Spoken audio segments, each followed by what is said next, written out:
नमस्कार। समय नाउ के हमारे मेहमान कार्यक्रम में आज हमारे बीच उपस्थित हैं महू विधानसभा क्षेत्र की लोकप्रिय विधायक सुश्री उषा जी ठाकुर। उषा दीदी, आपका स्टूडियो में स्वागत है। बहुत धन्यवाद श्याम सुंदर जी, आपका मैं प्रणाम करती हूँ। एक ऐसी राजनीतिज्ञ जो भारतीय संस्कृति की बात करती है, भारतीय सभ्यता की बात करती है, हिंदुत्व की बात करती है और सतत निरंतर जिन्होंने जब भी जहां से भी चुनाव लड़ा, पार्टी ने जहां उनको आदेशित किया वहां से वो चुनाव लड़कर जीत कर आई। मध्य प्रदेश में से बहुत कम ही विधायक हैं जो अलग अलग विधानसभा से चुनाव लड़े और उन्होंने विजेता होने का गौरव प्राप्त किया। उनमें से एक हैं उषा जी ठाकुर।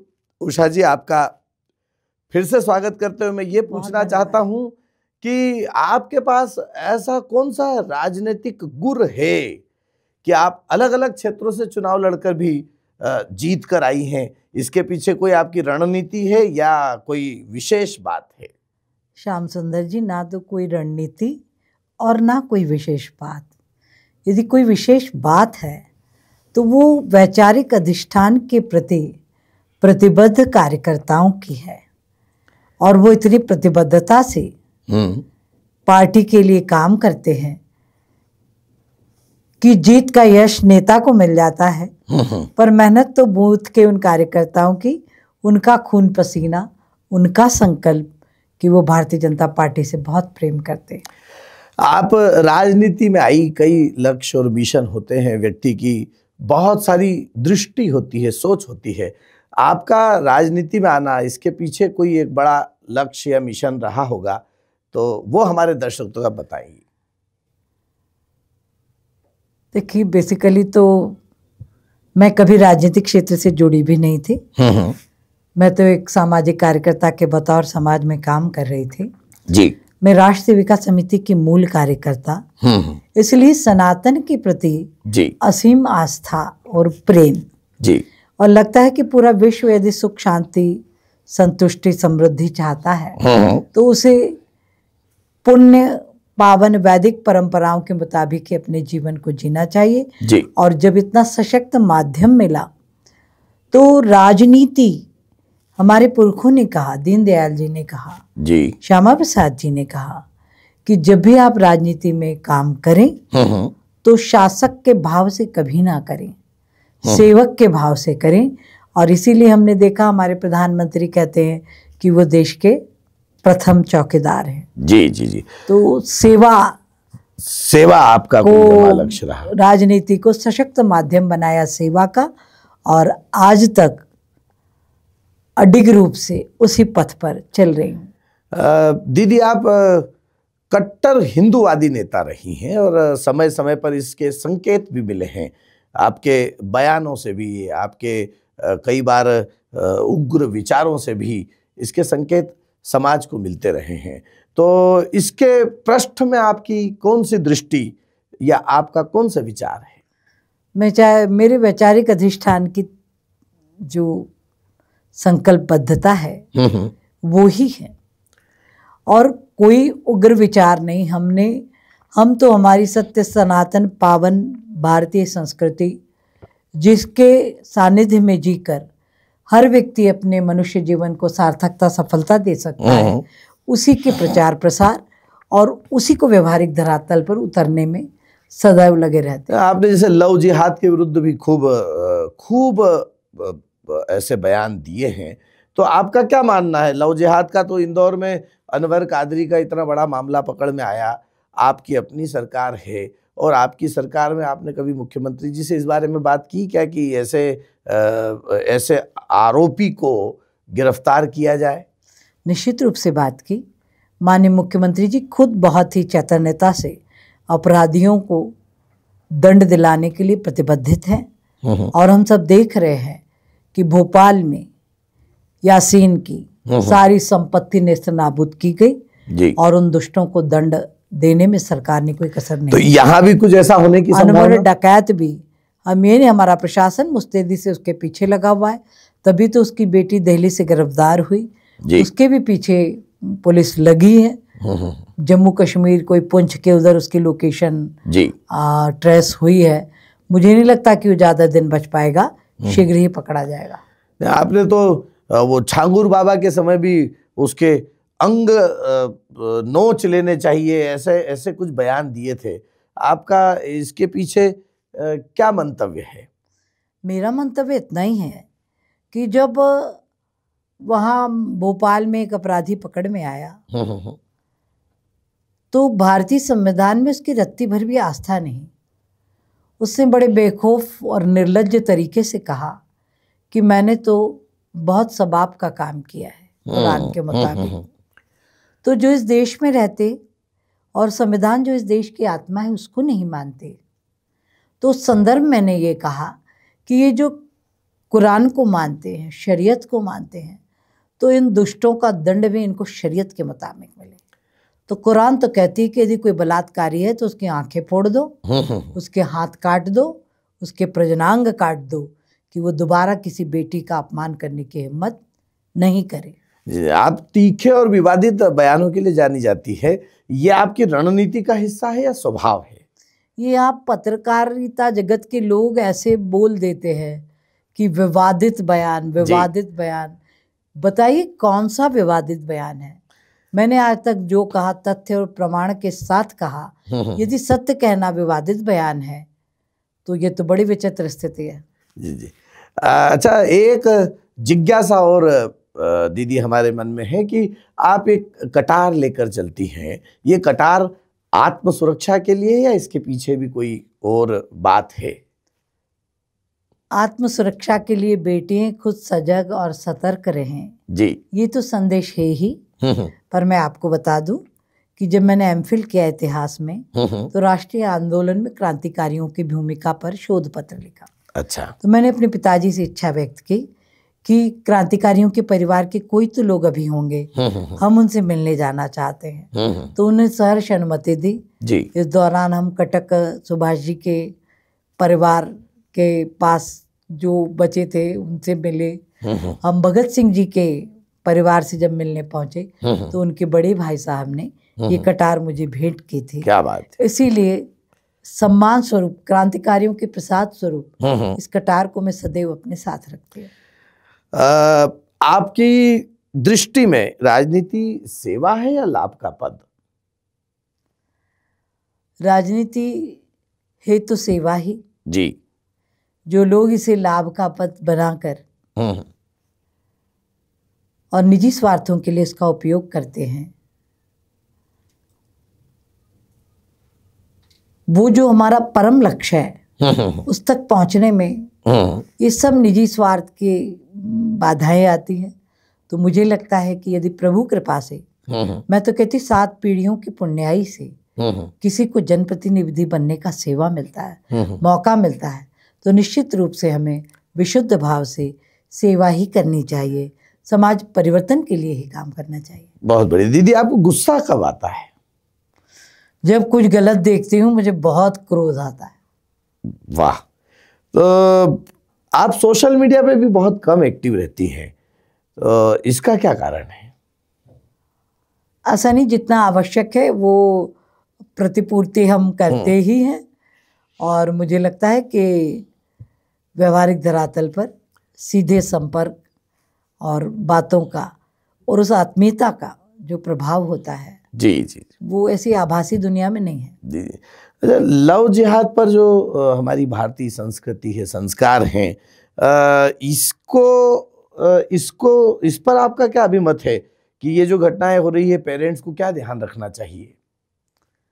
मुझे लगता है अभिभावकों को बहुत अधिक जागृत होने की आवश्यकता है, क्योंकि पहले भारतीय समाज में संयुक्त परिवार थे, पूरा परिवार एक साथ रहता था, तो बच्चों को कभी किसी प्रकार का कोई अभाव खलता नहीं था जी। आज परिवार एकाकी हो गए, माता पिता कामकाजी हो गए, बच्चों के साथ समय बिताने वाला, उनको संस्कार देने वाला, उनको आध्यात्मिकता सात्विकता से जोड़े रखने वाला ऐसा कोई उपक्रम परिवारों में दिखाई नहीं दे रहा।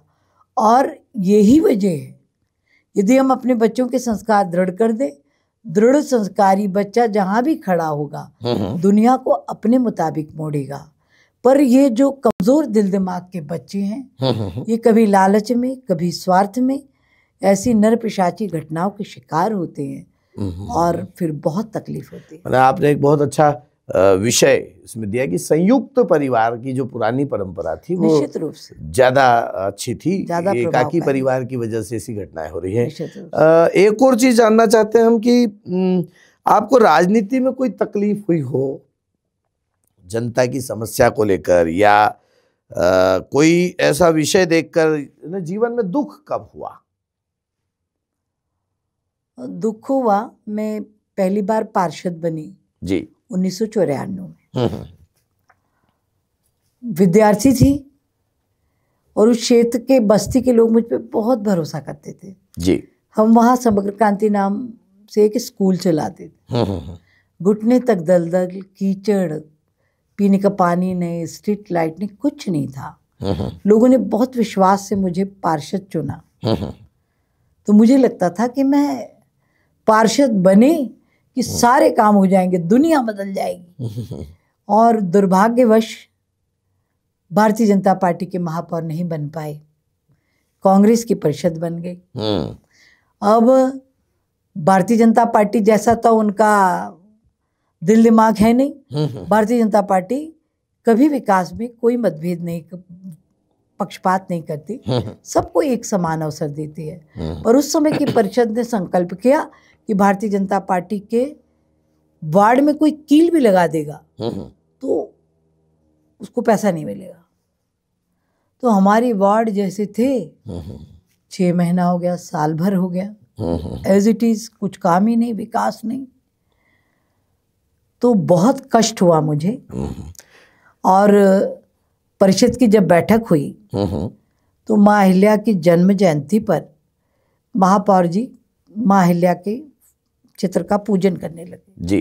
मुझे बहुत क्रोध आया कि जिसकी कथनी करनी में अंतर है वो ऐसी न्यायप्रिय माँ अहिल्या का पूजा कैसे कर सकता है। मैंने आओ देखा ना था, वो पागलों की तरह अहिल्या माता का फोटो उठा लिया, तो तुमको पूजा नहीं करने दूंगी क्योंकि तुम अन्याय करते हो जनता के साथ। वाह। अब सब पूरी परिषद के मेरे वरिष्ठ पार्षद, मेरे अधिकारी सब मुझे समझाए कि दीदी फोटो तो छोड़ दो, ऐसा नहीं करते, ये कार्यक्रम हो जान दीजिए, आपकी बात मन करनी, तुम सब झूठ बोलते हो। और जब मुझसे फोटो छुड़ाने लगे तो मैं जोर जोर से फूट फूट कर रोई। और मुझे लगता है कि वो रोना वो जनता की तकलीफ का था, वो उसकी दर्द का था। वाह। जिस तरह से ये आपको बहुत दुख हुआ, ऐसा भी कोई अवसर आया होगा आपको खूब खुशी हुई, सुख हुआ, वो अवसर भी बताइए।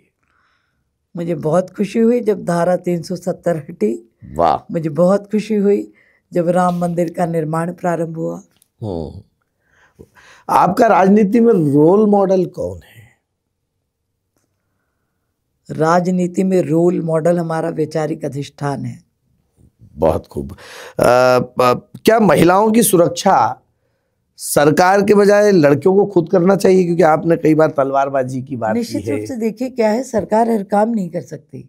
सरकार कानून बना सकती है, सरकार आपको अवसर दे सकती है, मौके दे सकती है, पर बेटियों को अपने तय खुद तैयार होना होगा। अपना आध्यात्मिक विकास करें, अपनी सात्विकता का विस्तार करें और अपनी सुरक्षा की प्रहरी खुद बने कि हम अपनी भी रक्षा करें और अपने साथ वालों की भी रक्षा कर पाएं।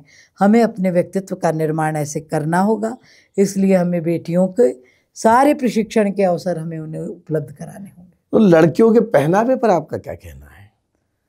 लड़कियों के पहनावे पे मैं बहुत ही विनम्रता पूर्वक अभिभावकों से और युवा पीढ़ी से, विद्यार्थियों से प्रार्थना करना चाहती हूँ कि बच्चों, वेदों को पढ़ो कि हम कैसे रहें, हम कैसे ड्रेसअप करें।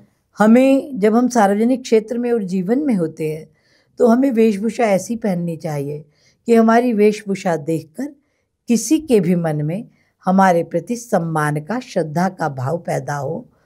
कोई जब हम गलत खराब ड्रेस पहनते हैं तो सामने वाले का मन भी खराब होता है। तो कई अवसर तो हम खराब वातावरण होने के खुद ही प्रदान करते। जी जी। तो ये अभिभावकों को चाहिए, बच्चों को चाहिए कि वो शालीन और भारतीय वेशभूषा मतलब को परिधान सम्मान में देते हुए शालीनता होना परिधान चाहिए। स्वदेशी परिधान को आगे रखें और गर्व के साथ उसको पहने। तो दीदी ये बताइए, पाश्चात्य संस्कृति बढ़ रही है, पब संस्कृति बढ़ रही है, इसके बारे में आपका क्या ख्याल है? मैं बहुत इसकी घोर विरोधी हूँ। ये पब संस्कृति भारतीय संस्कृति का हिस्सा नहीं हो सकती। इनको मिलने वाले सभी लाइसेंस रद्द होने चाहिए। कोई इस प्रकार की मनोरंजन के साधन हम अपनी आने वाली पीढ़ी को उपलब्ध कराए, ये बिल्कुल जरूरी नहीं है। आप बड़ी सादगी से रहती हैं, दूसरे नेता तो चमचमाती गाड़ियों में निकलना और ये तमाम सारी जो चीजें हैं वो सारी दिखाई देती है, मगर आपकी सादगी के पीछे क्या वजह है? भैया मुझे लगता है कि माता पिता के संस्कार और घर का वातावरण।